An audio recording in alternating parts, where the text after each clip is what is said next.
y es mencionar un poco la labor editorial de Federico Álvarez. Voy a decir solo algunas cosas.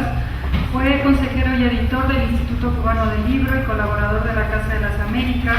Escribió en periódicos junto a Fernando Benítez, por ejemplo, José Emilio Pacheco, Roberto Batis.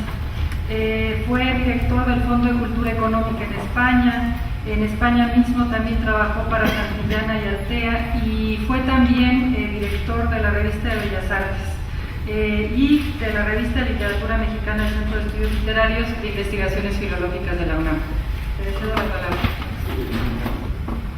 Muy buenas noches, muchísimas gracias, Marina Vistadlova, a la gente de Bellas Artes, y debo decir que me siento muy honrado de participar en esta mesa con, pues somos de alguna manera tres colegas, o sea, Ambrosio, que fue mi director, que es una gente que aprecio, que siempre fue muy caballeroso, muy buen director.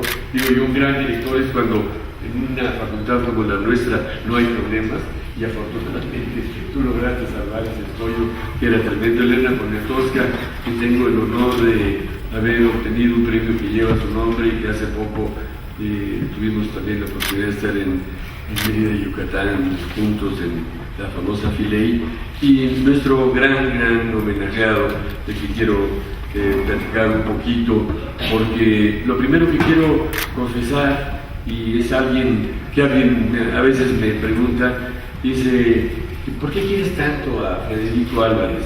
Sí, ¿por qué quieres tanto a Federico Álvarez? Sí, en realidad, sí, fue mi maestro, no mi profesor, fue mi maestro, pero nunca estuve en clase con él, curiosamente. O sea, no fue, nos frecuentamos relativamente poco.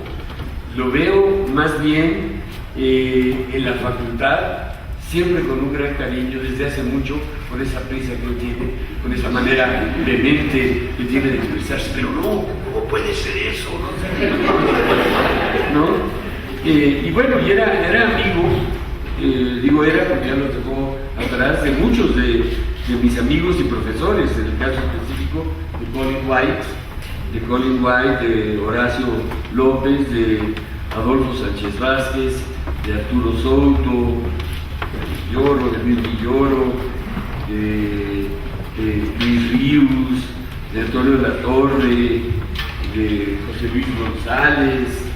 La verdad, digo, todos los grandes, enormes profesores, de Juan García Ponce, de todos los enormes profesores que discurrimos por la facultad, y siguiendo con el tren de pensamiento, digo, bueno, ¿y qué? ¿Por qué? Algo más, claro, muy importante, su estancia en Cuba, cada vez que tuvimos la oportunidad de ir a Cuba, cuando establecimos entre Gonzalo Celorio y yo un puente, tendimos un puente para apoyar sobre todo a los escritores cubanos que en ese momento tenían problemas con la producción de papel. Recuerdo eso que decías tú, Elena, que es muy interesante, muy bonito. Roberto Fernández Retamar siempre me hacía esta pregunta: oye, Hernán, ¿y qué es de Federico Álvarez? Siempre me decía, pero con un gran cariño. ¿Y qué es de Federico? No, Federico va por el mundo, va dando sus clases como editor, como investigador, como profesor, y creo que no se han vuelto a ver, no lo sé, pero el afecto y el cariño, pero me lo reitera, y me lo reitera en muchísimas ocasiones. Debo decir entonces que él tiene una fama grande en la facultad como gran profesor, y mi experiencia personal con Federico se debió a que tuve, no sé si la gracia o la desgracia, de haberme ganado la rifa del Tigre cuando entre Gonzalo Celorio y Fernando Curiel me nombraron coordinador del posgrado. ¿Te acordarás, Federico? Digo gracias porque se cambió todo el programa del posgrado, sobre todo el posgrado en letras. Entonces yo tuve que coordinar y reorganizar todo el asunto del posgrado, y yo no lo había inventado, pero bueno, pues ya lo heredé, y que había que tener unos nuevos procedimientos, etcétera. Y afortunadamente Federico Álvarez era uno de los asesores importantes, y ahí fue donde realmente tuve la oportunidad de conocer a profundidad a Federico, porque lo que teníamos que hacer es que a todos los candidatos, ya fuera la maestría o al doctorado, teníamos que pedirles un proyecto y después hacerles un pequeño, no era un examen, era, digamos, una entrevista, pero una entrevista bastante fuerte, bastante complicada. Yo veía la soltura, la disciplina de Federico, que se acordaba de todos los críticos, de todas las escuelas, de todo esto, y me gané a más de un enemigo, curiosamente, más de un enemigo, por la rigurosidad de Federico, que de pronto decía, pues yo creo que usted todavía no está presente, todavía no está maduro para hacer esta tesis, a ver, replantee su proyecto, etcétera, etcétera, y salían a veces desconcertados, pero la agilidad, la memoria, el conocimiento de Federico, de todos los campos domina, evidentemente todo lo que es la literatura española, la literatura latinoamericana, la literatura mexicana, pero también a todos los críticos, sobre todo la parte de teoría literaria, que ahorita voy a regresar un poquito a ello. Voy a contar un par de infidencias también que tienen que ver con esto, pero primero quiero enfatizar lo que significa para mí Federico Álvarez. Para mí Federico Álvarez representa el gran profesor de la facultad, sin ningún tipo de presunción, sin ningún tipo de hipocresía, sin ningún tipo de sobrevaloración, que para mí significa una de las grandes aportaciones del exilio español a nuestro país. ¿Por qué? Bueno, porque ya sabemos, fundamentalmente se le conoce como profesor, y yo diría gran profesor. Incluso en uno de los últimos homenajes, creo que estabas tú presente, Ambrosio, me permití el comentario de decir, oye, ya a mí me parece que Federico Álvarez debería ser profesor emérito de la facultad. Pero ¿qué crees que me contestó Federico? Nada más para que vean su categoría y su forma de ser. Dice, oye Hernán, ¿tú crees que yo me voy a proponer como emérito? No, eso va en contra de mí. O sea, dije, no, por eso no lo estás proponiendo tú, lo estamos proponiendo aquí todos tus, en cierto modo, discípulos, amigos, colegas, porque la verdad es más que merecido, mucho más merecido, que tantas gentes que se promocionan contrario a ti, y que tú con esta modestia y con esta sencillez no has querido aceptar. Pero bueno, lo que creo yo de veras es una gran aportación de la parte del exilio español, de alguien que ha querido trabajar siempre de bajo perfil. Eso es lo que me gustaría.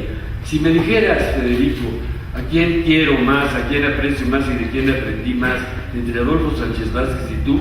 No tengo ninguna duda que de ti. Y mira que sé que Sánchez Vázquez es una vaca sagrada en nuestra facultad, pero era cascarrabias, siempre ponía las mismas metáforas, su marxismo se me hacía, como dice Lenita, un poco ramplón, etc. En cambio, este hombre tiene una agilidad, una fortaleza, que también, por eso digo, voy a cometer algunas infidencias.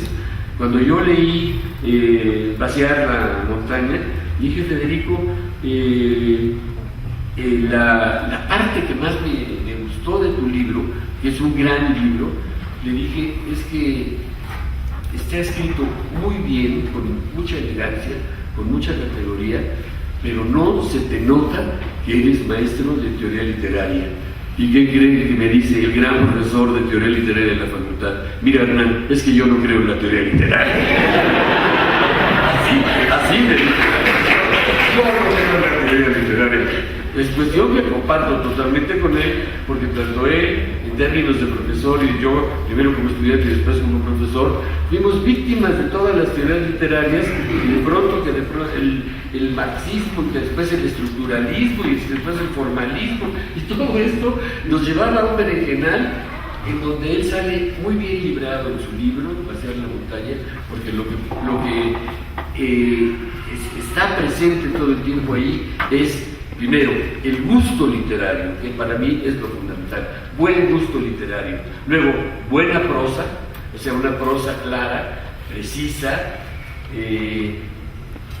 didáctica, y luego yo creo que también sin prejuicios, aunque algunas, en las incidencias que voy a contar, algunos prejuicios tiene, como un día yo publiqué en la universidad una colección que le llamé Pequeños Grandes Ensayos, y un día me lo encuentro en la sala de profesores leyendo un libro del novelista y crítico E.M. Forster, en inglés dice E.M. Forster, que se llama En lo que creo, un ensayo muy breve, y que empieza diciendo yo no creo en todo lo que creo, o algo por el estilo. Y entonces Federico, que es marxista, como dijo Elena, ateo, etcétera, etcétera, digo, oye Federico, qué gusto que estés leyendo a Forster, porque ya saben que los ingleses en ese sentido son pragmáticos, empíricos, o sea, todo lo contrario a los franceses, que son teóricos, metafísicos, etcétera, ¿no? Le ve Federico y le digo, oye, qué maravilla que estés leyendo esto. Y dice, sí, pero no estoy de acuerdo con él. Y yo, bueno, ya, eso ya lo discutiremos en otra ocasión, pero se lo estaba devorando. Luego, la parte también bueno, la docencia, eso que decía Elena, todos sus alumnos, todos lo quieren. No sé si por aquí anda Yolanda Rinaldi, pero bueno, sí, realmente es uno de esos profesores que, como les digo, no es un profesor obsequioso, no es un barco, como se dice en la jerga universitaria, no es un profesor que sea, digamos, de fácil convencimiento, pero lo que sí me parece muy bien es que a todos los alumnos todos no solo lo quieren, lo respetan y sobre todo lo recuerdan. Y luego la parte de editor, que también con ese bajo perfil